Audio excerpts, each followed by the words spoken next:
Elden Ring fans are having trouble getting used to Nightreign's controls. Elden Ring carved a legacy by combining intricate lore, a vast open world, and punishing yet fluid combat mechanics, resulting in a game that not only challenged players but taught them to thrive in its calculated chaos.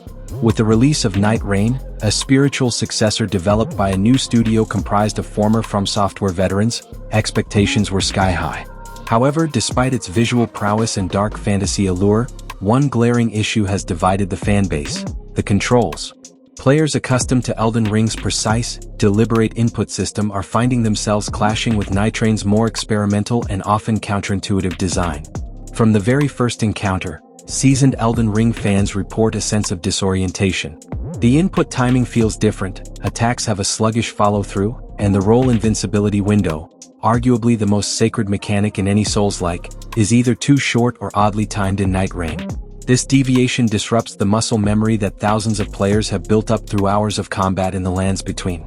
The natural reaction to dodge a boss attack in Nightreign often results in a mistimed roll and an instant death, leading to frustration more than the familiar learn-through-loss ethic that defined Elden Ring.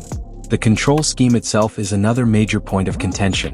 Nightreign's developers introduced a layered input system that requires chaining abilities with context-sensitive buttons, an idea that seems inspired by action RPGs like Nioh or Devil May Cry. While this may add combat depth, many Elden Ring players are finding it overly complicated and disruptive to the flow of battle. Where Elden Ring prioritized minimalism and clarity in its inputs, Nightreign leans into variety at the cost of accessibility. The result is a control setup that feels bloated to some and unnecessarily foreign to others. Weapon handling in Nightreign also contributes to the growing disconnect. Elden Ring's weapons were diverse yet obeyed consistent rules. Light attacks, heavy attacks, and weapon skills felt reliably distinct but intuitive.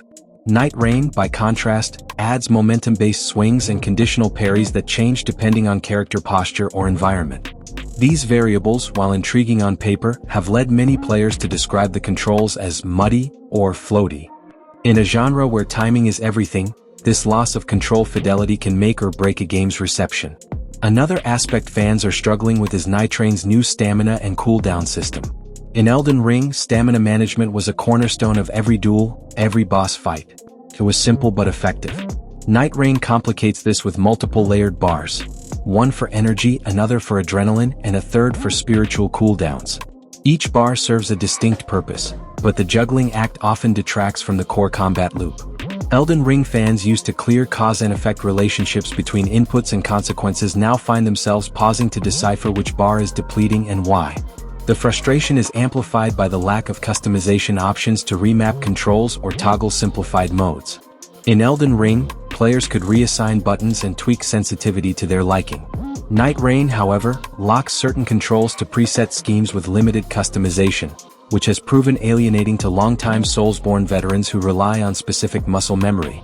The absence of a classic mode or legacy control option feels like a missed opportunity to bridge the two audiences. Ironically, the narrative ambition and environmental scale of Nightreign are widely praised. Some fans even consider them an evolution over Elden Ring. Yet, these strengths are often overshadowed by the disconnect players feel when engaging in the most fundamental act: controlling their character. Whether traversing shadow-drenched ruins or battling demonic lieutenants under crimson moons, the sense of immersion is repeatedly broken by awkward finger gymnastics and unresponsive actions. It's a classic case of form over function. Many Elden Ring fans want to love Nightreign. They see the spark of something extraordinary in its world design, soundtrack, and lore. But as the saying goes, the devil is in the details, and for action RPGs, those details lie in how the character moves, attacks, and responds.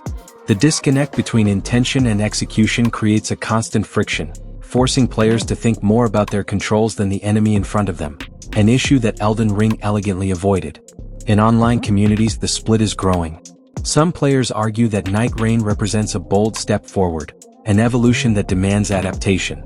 Others feel it's a departure that misunderstands what made Elden Ring's controls so perfect. This discourse reflects a broader tension in game design: how to innovate without alienating. While Nightreign undoubtedly seeks to carve its own identity, it risks losing a dedicated fanbase in the process. In conclusion, while Nightreign offers a fresh take on the dark fantasy action RPG genre, its departure from Elden Ring's refined control scheme has created a rift among fans. The challenge isn't just surviving its world but adapting to a mechanical language that feels foreign to many of its intended players. Whether future patches will bridge this gap remains to be seen, but for now the transition from Elden Ring to Nightreign is proving to be as punishing as any boss fight.